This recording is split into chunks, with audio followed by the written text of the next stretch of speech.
Bienvenue à présent dans ce workshop qui nous est proposé par Samsung, un workshop où nous allons essayer de comprendre ensemble comment nous pouvons maximiser la collaboration dans cet environnement de travail hybride. Pour en parler, j'ai le plaisir d'être en plateau avec Anne Stoll, tout d'abord, directrice marketing display division chez Samsung France. C'est bien ça, c'est le bon titre, on en parlait juste avant l'émission. Bonjour Nicolas, oui tout à fait. C'est bien ça, parfait.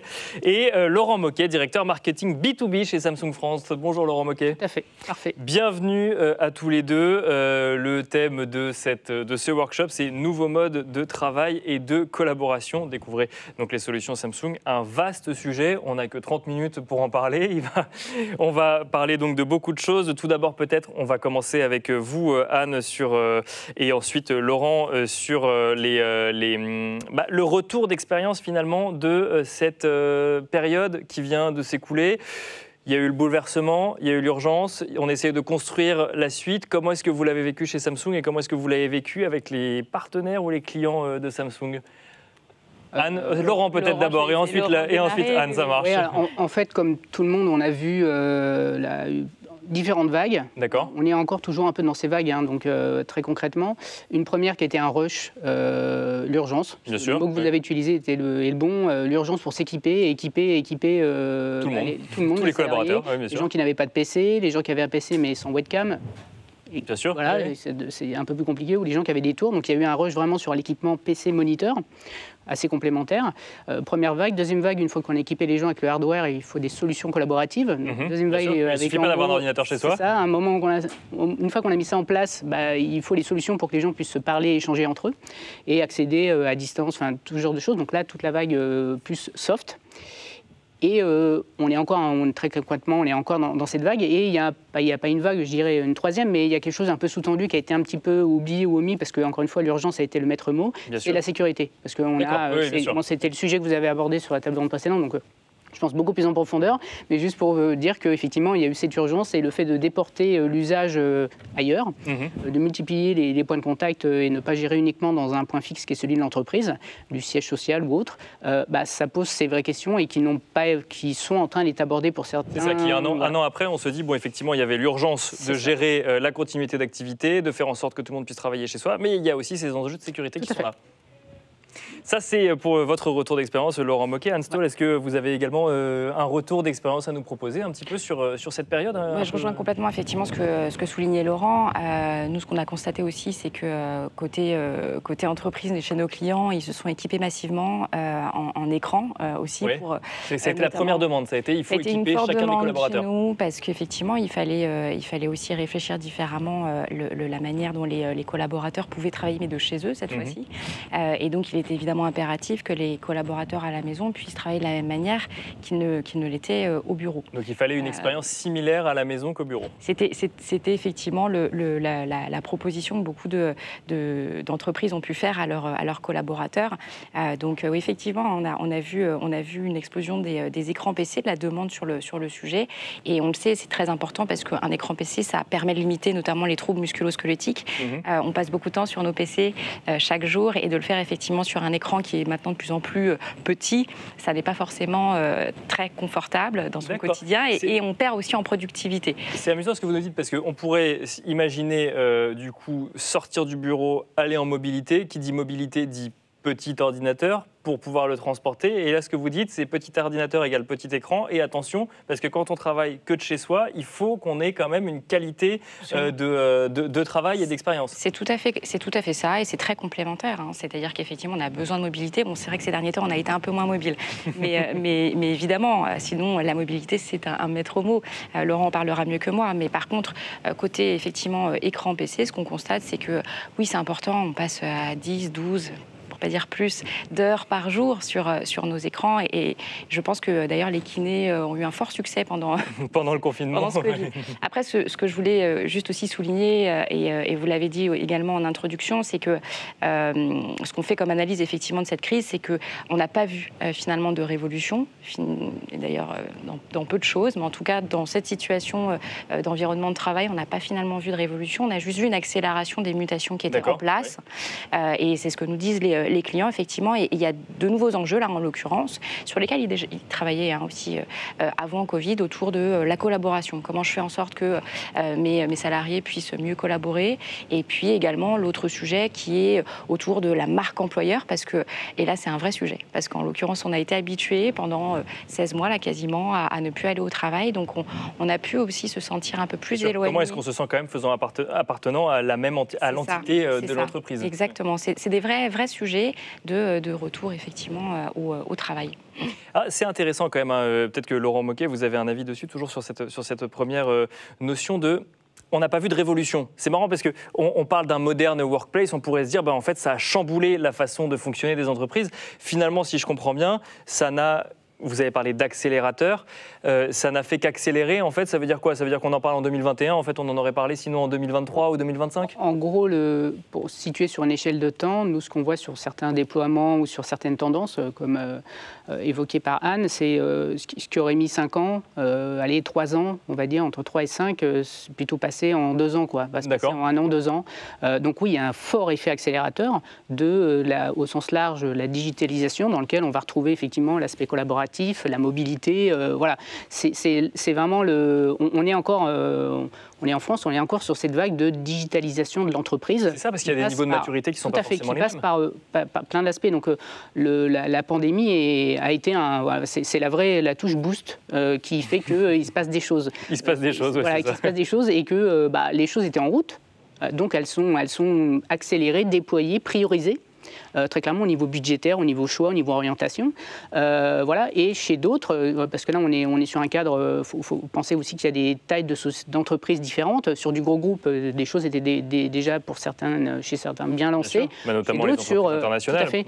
Mais sur du pôle petite et moyenne entreprise, là il a fallu un peu accélérer, voire mettre en route des choses qui n'étaient pas complètement prévues, même encore une fois budgétairement. Et donc mettre ça en route. Mais je rejoins, on n'a pas découvert, à chaque fois on nous pose la question, il y a des nouveaux usages, tout ça, pas vraiment. Ça existait déjà. Ça existait déjà. C'est parce que ça existait déjà que le confinement a été aussi. Tout à fait. Mais par contre, il y a des choses qui étaient là, qui étaient un peu naissantes et qui là, pour le coup, deviennent davantage des réalités. On va l'évoquer après. Et on va évoquer pas mal de nouvelles réalités. Vous avez parlé de la sécurité, on y reviendra peut-être. Mais il y a le premier enjeu aujourd'hui dans les entreprises, c'est la collaboration. Et c'est d'ailleurs le thème de cette journée, le moderne meeting, parce que la collaboration, ça passe entre autres par le fait d'échanger entre nous. Comment vous vous positionnez chez Samsung sur cet enjeu, finalement, de continuer à faire en sorte que la collaboration, en fait, puisse non seulement continuer, puis même peut-être être un petit peu augmentée, améliorée? Oui. Alors, c'est vaste sujet. C'est un vaste sujet, effectivement, mais c'est une des dimensions critiques auxquelles là font face nos clients. Clairement, le sujet de la collaboration, faire en sorte effectivement de faire revenir ses collaborateurs du coup en entreprise, tout ça c'est des sujets qui sont étroitement liés. Bien sûr. Donc effectivement on le sait, par nature un salarié est un collaborateur, donc il a besoin de collaborer. Bien sûr, c'est même dans son nom effectivement. Exactement, et ça c'est quelque chose aussi qui va faire qu'il va avoir envie de revenir sur son lieu de travail, au-delà d'avoir le plaisir de retrouver bien évidemment ses collègues.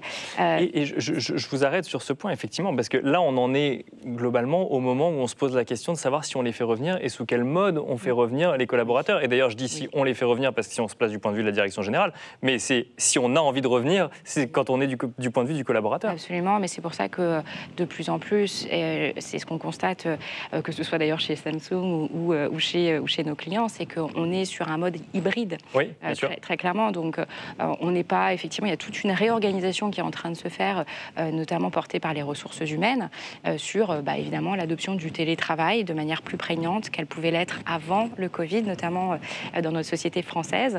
Et là, on voit effectivement apparaître un vrai phénomène de télétravail, mais institué. Pour de vrai, ça y est, ça c'est marqué. À s'enclencher. Tout à fait. Et en fait, on voit d'ailleurs des gros avantages à télétravailler. C'est-à-dire que finalement, pourquoi rester chez soi? C'est pour justement travailler de manière isolée, au calme, pour avoir effectivement travaillé sur des sujets de fond. Et à l'inverse, on veut revenir au bureau parce qu'on a envie, on a besoin d'échanger et de collaborer. Et c'est ce qui est certain, hein, c'est qu'effectivement, les entreprises, elles vont devoir faire cohabiter ces deux besoins, ces deux usages. Après, les outils vont être aussi importants, mine de rien, même si ce sont des outils qui sont par nature, doivent être impérativement, évidemment, user-centriques.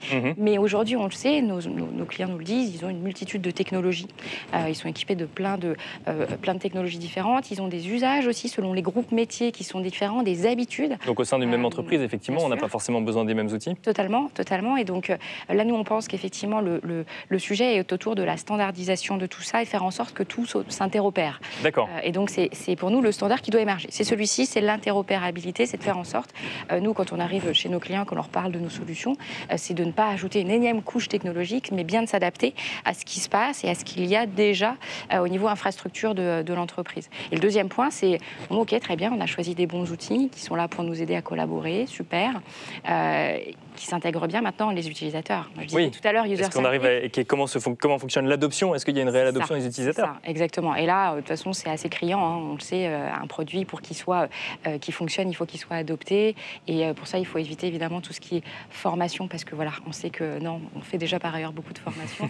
Pas besoin d'en avoir. Alors, comment on fait alors, vous me répondrez juste après sur comment on fait si on ne les forme pas à ces outils pour faire en sorte qu'ils les utilisent. Juste avant, on a Diamant qui dessine un petit peu ce qu'on se dit au fur et à mesure. Donc on a un dessin qui va apparaître à l'écran pour tout le monde. Accélération, hello, collaboration, vague de digitalisation. Donc oui, effectivement, c'est vrai qu'on peut aussi télétravailler sur une planche de surf. Bon, c'est peut-être un petit peu plus compliqué que quand on est chez soi, mais c'est possible aussi. Donc merci Diamant pour ce message. Collaboration, donc vous nous avez expliqué un petit peu ces enjeux de la collaboration dans ce mode de travail hybride.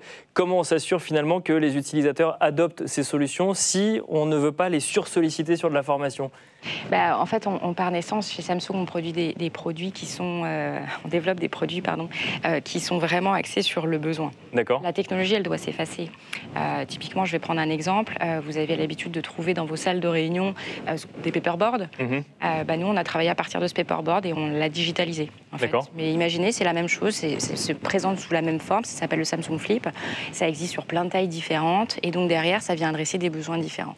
Et donc là, la démarche, c'est vraiment de dire, bon, vous avez quelque chose que vous utilisez, qui fonctionne bien, on ne va pas vous réinventer autre chose, on va juste faire en sorte que vous puissiez utiliser ce même outil, mais dans un mode hybride et donc dans différents cas d'usage. Tout à fait, exactement. Après, nous, sur la partie effectivement hybride, là, c'est un outil dont je vous parle, vous pouvez l'utiliser en mode présentiel, 100% des personnes sont présentes, mais vous pouvez imaginer, et c'est le cas aujourd'hui, et ça sera le cas encore plus demain, d'avoir des personnes qui sont à distance. Donc là, en fait, on vient simplement rajouter une brique de visioconférence, qui là est la brique de visioconférence que l'entreprise a déjà sélectionnée, choisie, peu importe son système, du Microsoft Teams, du Zoom, du Cisco, peu importe. Là derrière, effectivement, c'est le client qui viendra choisir et mettre par-dessus en fait notre solution, cet outil de visioconférence pour faire continuer d'échanger, de collaborer et de créer. C'est un bon exemple. Et de créer, effectivement. Tout à fait, en mode hybride. Voilà. En mode hybride. Laurent Moquet, c'est effectivement un grand enjeu, la collaboration aujourd'hui, et dans des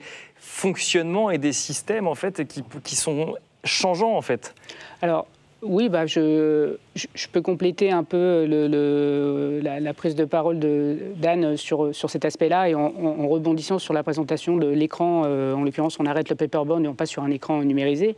De la même manière, aujourd'hui, avec le mobile, on a une fonctionnalité qui est présente, qui s'appelle Dex, qui permet en fait justement d'être vraiment dans cette collaboration. D'accord. Le mobile que vous utilisez, que vous connaissez, vous le branchez sur un flip ou un moniteur, et vous retrouvez sur un environnement qui est un environnement en fait plus proche d'un bureau de PC que d'un mobile avec les grandes bandes noires de gauche et droite. Donc en fait, on se balade quoi avec son téléphone. Et donc dans les nouveaux modes entreprise, parce qu'on parlait du travail hybride, beaucoup d'entreprises réfléchissent aujourd'hui à se dire le flex office, c'est un mot qui n'est pas vulgaire et qui commence à se généraliser dans les discussions. Et flex office, ça veut dire à un moment, j'ai un bureau, mais je peux très bien aussi, à côté de la machine à café, avoir un moniteur ou autre chose. Tiens, j'ai une présentation à te montrer. il n'y a pas de réunion prévue, mais c'est le moment qui fait que deux personnes se croisent. Je branche mon mobile sur un flip ou sur un moniteur, et donc là, je peux voir la presse ou autre chose, passer d'une application à l'autre, mais sur un grand écran, sans avoir besoin de redimensionner quoi que ce soit, parce que tout se fait de façon naturelle.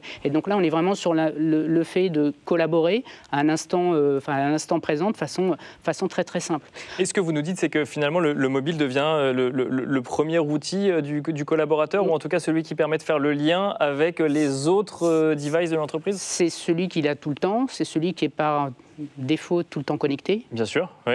Par définition voilà, même. Par définition, c'est son objet, c'est celui sur lequel effectivement l'interaction au-delà du mail social se fait aussi le plus facile. Enfin, je veux dire, la messagerie, on le fait sur son PC, mais c'est vrai que le mobile est l'outil un peu ultime et par nature un peu fait pour ça.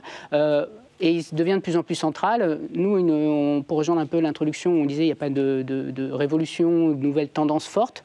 Il y a des tendances qui sont accélérées, ce qu'on disait. Et nous, on en voit une assez forte aujourd'hui. On a de plus en plus d'entreprises qui réfléchissent à, en gros, à arrêter de fournir des téléphones fixes sur les bureaux. Bien sûr, oui. Oui, c'est vrai qu'on peut se poser la question de leur utilité.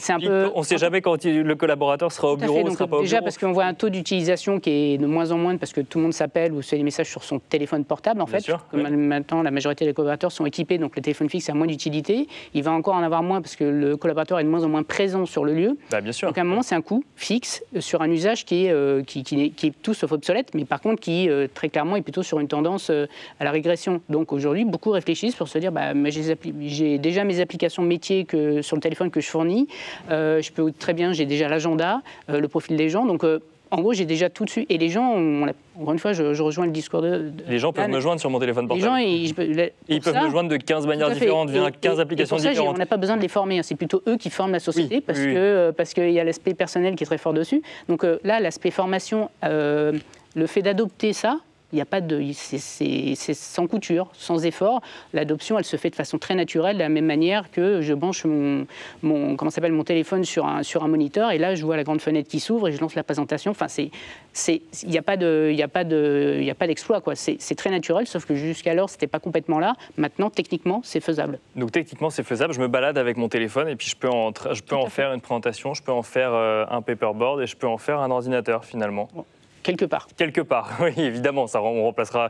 On imagine qu'on n'aura pas toutes les applications qu'on peut avoir ou en tout cas selon certains types d'ordinateurs. C'est intéressant quand même cette démarche de se dire, pour faciliter l'adoption, en fait, on va simplifier au maximum et on va juste vous proposer ce que vous connaissez déjà, mais adapté en fait à ce nouvel environnement, cet environnement hybride.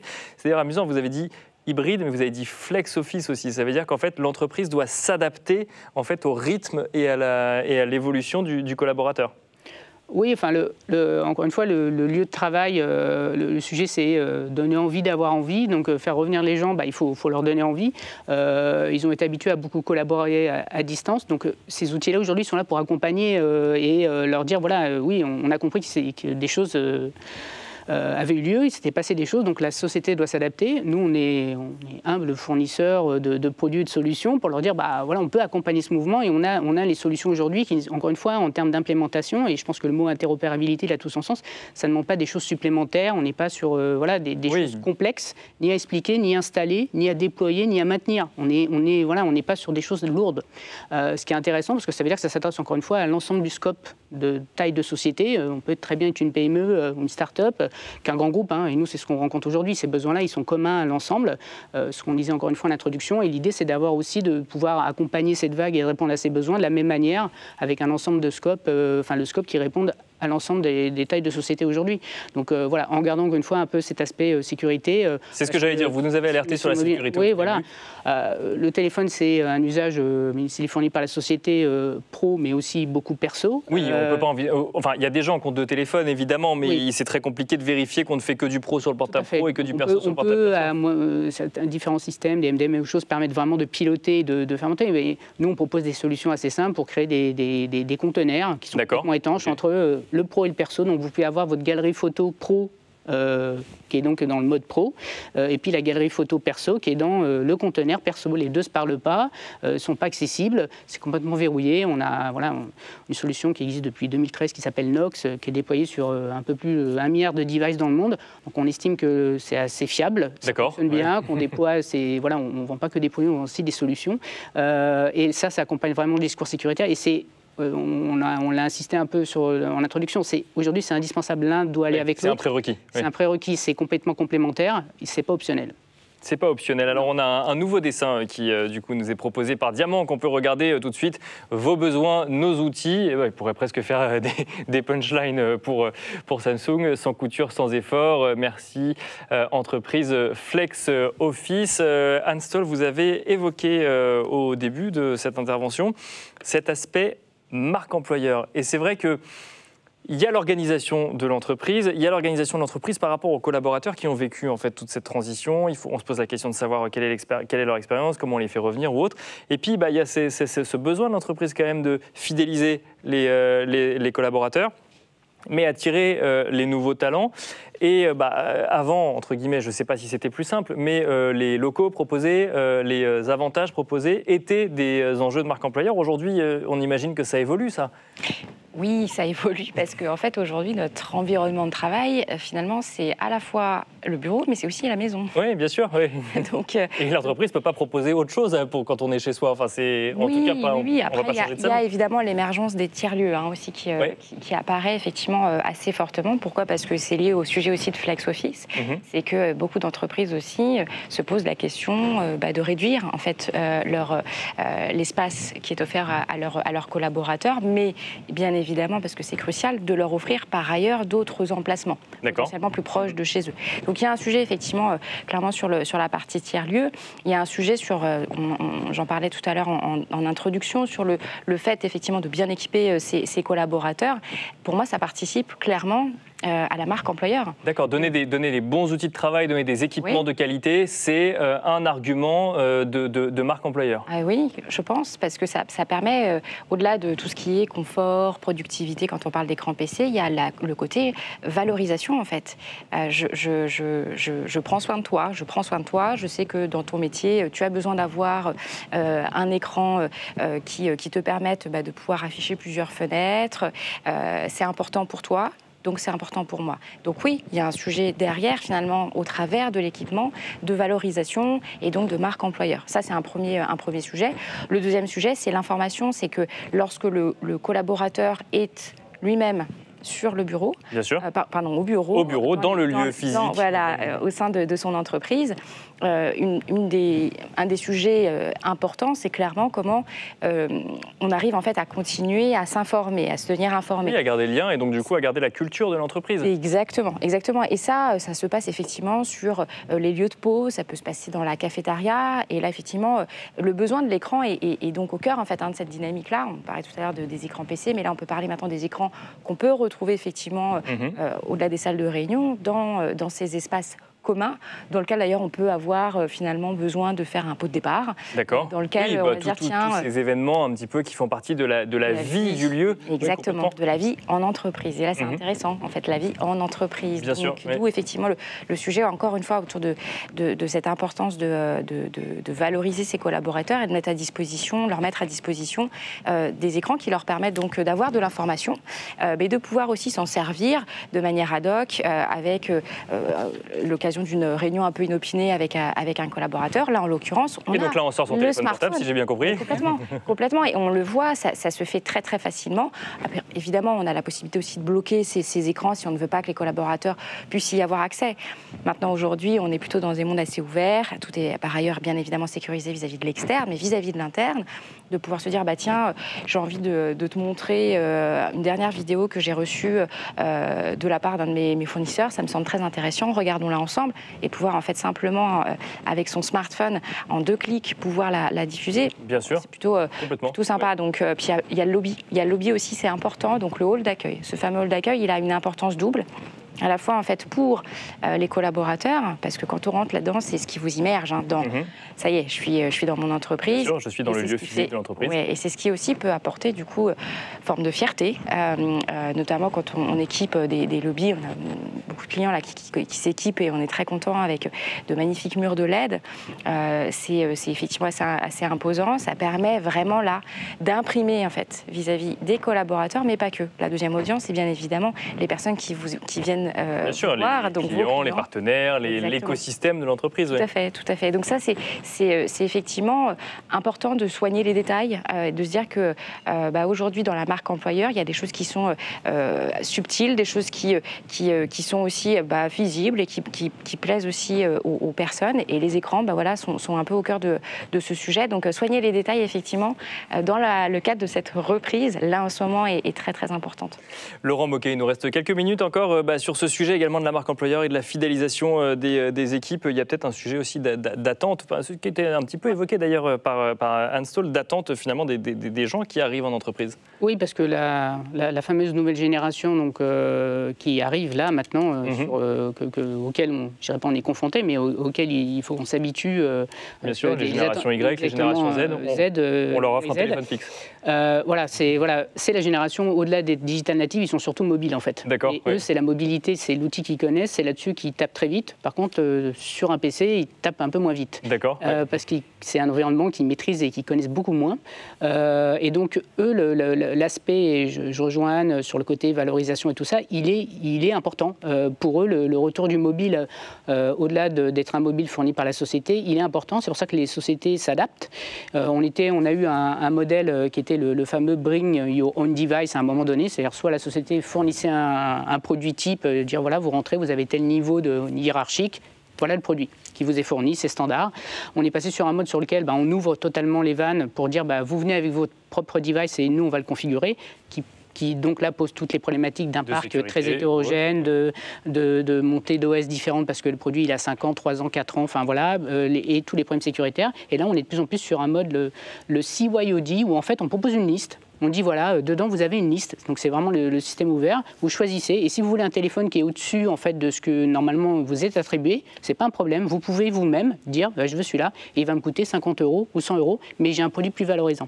Et ça s'adapte complètement dans le mode voilà, on est dans un mode flexible, ouvert, qui correspond tout à fait à cette nouvelle génération, surtout encore une fois sur l'aspect mobile. Et pour accompagner tout ça, les nouvelles tendances de fond qu'on voit aussi, c'est le changement de la gestion de tout ce parc, de produits. Mobile, oui. Très bien, aussi bien, donc là on le voit à travers nos partenaires revendeurs, beaucoup, donc la montée du leasing, de plus en plus, là qui très clairement s'accélère, parce que la sortie de la pandémie a pour certaines sociétés aussi des conséquences économiques assez importantes, donc à un moment il faut trouver des solutions, le leasing, le fait de passer sur un mode qui est très CAPEX à OPEX, donc on n'immobilise pas les coûts, donc pour le directeur financier c'est toujours un aspect intéressant, et puis une nouvelle tendance qui arrive aussi dans le B2B, le reconditionné.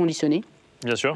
Qui, pas encore complètement là, mais qui devient un sujet, qui va devenir un vrai sujet sur certains comptes publics, parce qu'il y a des aspects légaux, réglementaires qui vont se mettre en place.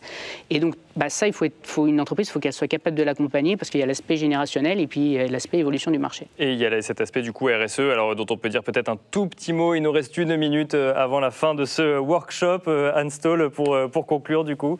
Oui, mais c'est effectivement rapidement, et c'est un sujet qui concerne tout Samsung. On est engagé dans une démarche RSE depuis pas mal de temps. Et il se trouve qu'on produit des produits qui ne sont pas toujours recyclables. Donc, il y a des matières un peu polluantes. Et donc, on propose de traiter ces produits-là. Donc, on a un programme 1 pour 1, qu'on appelle 1 pour 1, qu'on propose du coup à nos clients et qui leur permettent de pouvoir mettre à disposition leurs anciens produits dès lors où ils rachètent de nouveaux produits, peu importe d'où ils viennent. Donc on se pose la question du cycle de vie du produit jusqu'au bout. Jusqu'au bout, c'est super important, bien évidemment. Sur nos produits, c'est crucial, en fait. Et on reprend, en fait, leurs produits, 1 pour 1. Voilà, donc, et ensuite, vous gérez. Et on s'occupe, bien évidemment, avec notre partenaire Paprec, effectivement, ce recyclage et ce traitement très particulier sur certains matériaux qui constituent nos produits. Donc un changement d'approche aussi entre le reconditionné, mais également le recyclage des produits, qui sont deux choses distinctes, évidemment.